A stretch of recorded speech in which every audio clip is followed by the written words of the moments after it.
Hello and welcome to this new episode of Kobo Space Program Reborn. And we are back yet again with a lot of funds we can spend today and a lot of contracts we have to do today.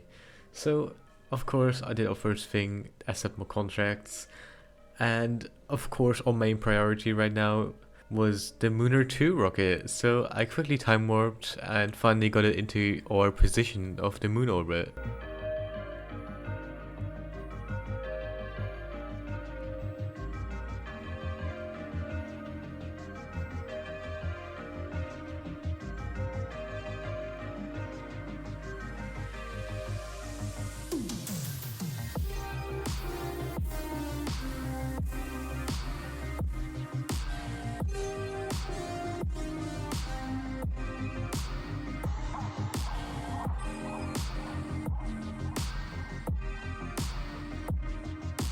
We also have a lot of minimalistic stuff to do today, including hiring new astronauts and doing static fire tests. So once we had our desired orbit, I instantly did our science experiments, gaining us 30 science to transmit back to Earth. And of course, I separated our satellite from the rocket booster, thus unfortunately creating space junk yet again, but I'll say something to that later in this episode.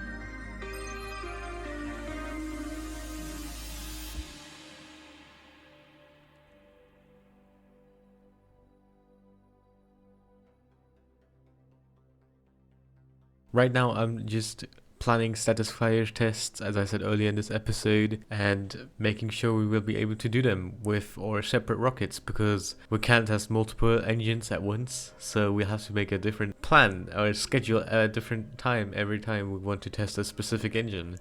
But I will specify that later on in this episode. But for now, I will work on our Kermano Mini. And yeah, I'm calling it Kermano Mini because it's a literal mini version of our Kermano Run rocket, if you remember it from episode 3, where we almost lost an astronaut. And because it was long ago, I thought it would finally be time again to do a research in the not only space area, but also in our resources we have over here back at Earth.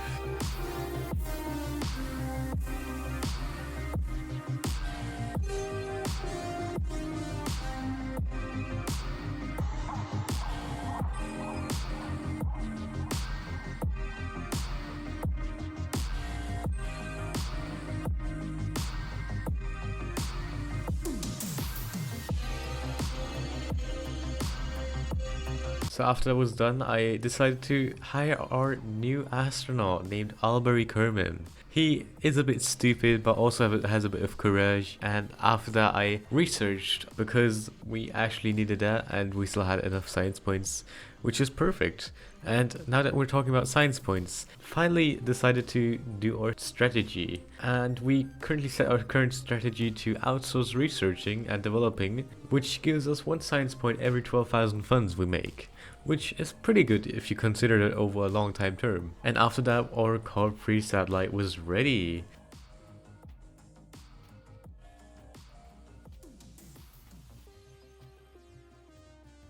So we did exactly that and launched it.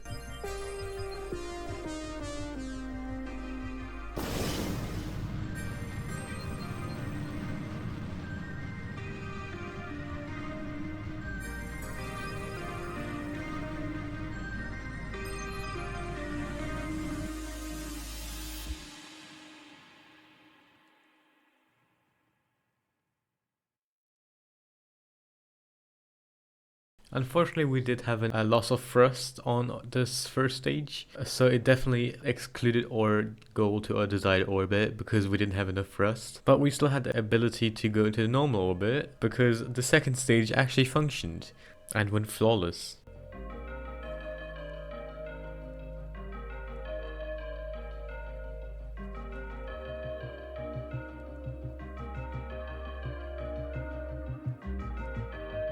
But yet the third stage did not quite make it at all and didn't even ignite at all, so we sadly crashed back to Earth due to us not being fast enough for an Earth orbit.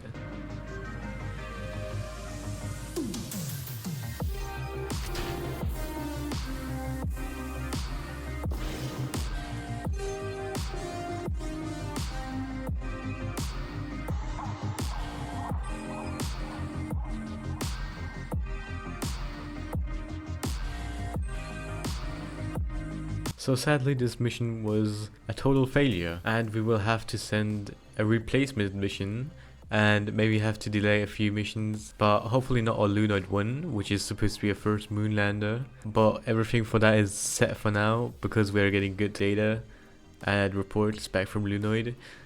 But however, we used our engine and actually it acted as a heat shield, making us survive the atmosphere. But due to us not having parachutes, we crashed onto the water.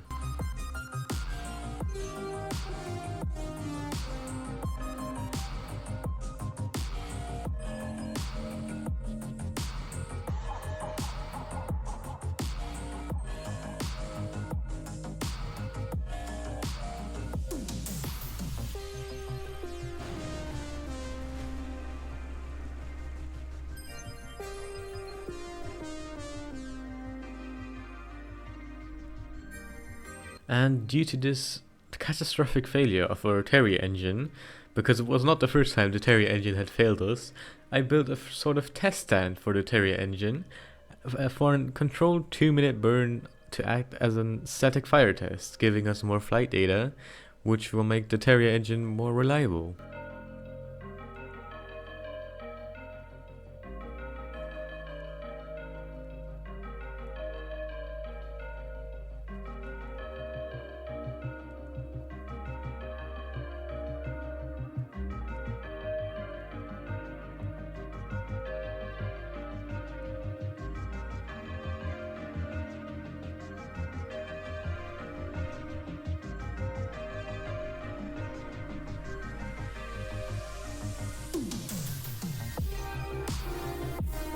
And so our 2-minute test began.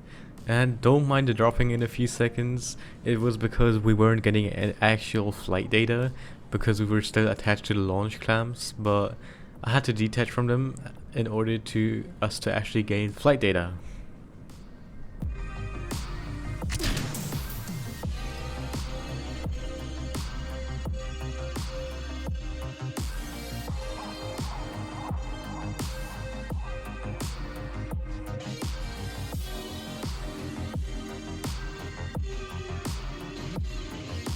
And yes, this was quite boring, I admit it myself, but it actually helped us a lot with trusting this Harrier engine for another flight. And after our successful 2-minute burn, I did a quick mission to complete a contract and therefore accepted even more contracts, which were able to give us even more money after our tragic failure of the Corp 3 rocket.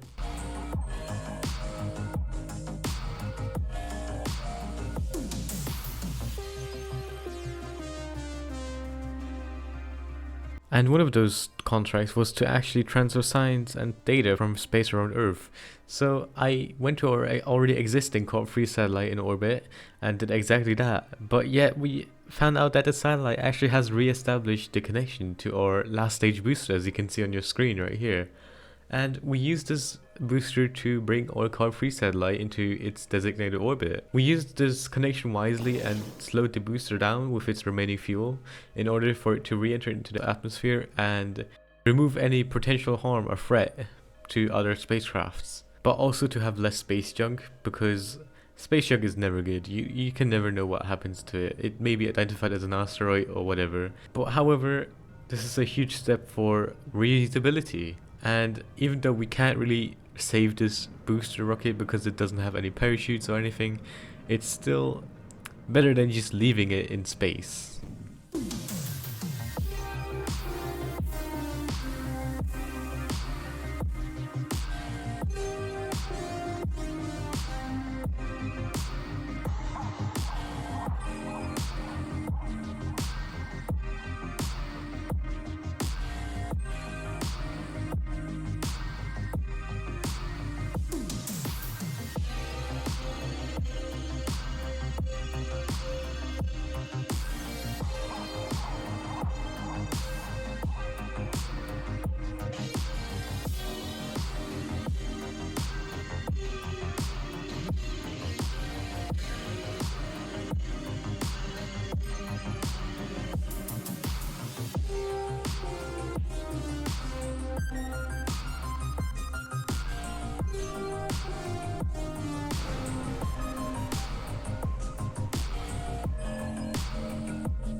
So after that, I completed a few more contracts and basically called it a day then. So to sum it all up, we completed a lot of more important small steps, but therefore we lost one of our important Carve-Ray rockets, or satellite I should say, which was quite expensive. I think it cost around 200,000. But yeah, for now that's it. So I want to thank you guys for watching, and I hope I'll see you guys next episode where we will be finally launching our Lunoid 1 mission. Bye bye.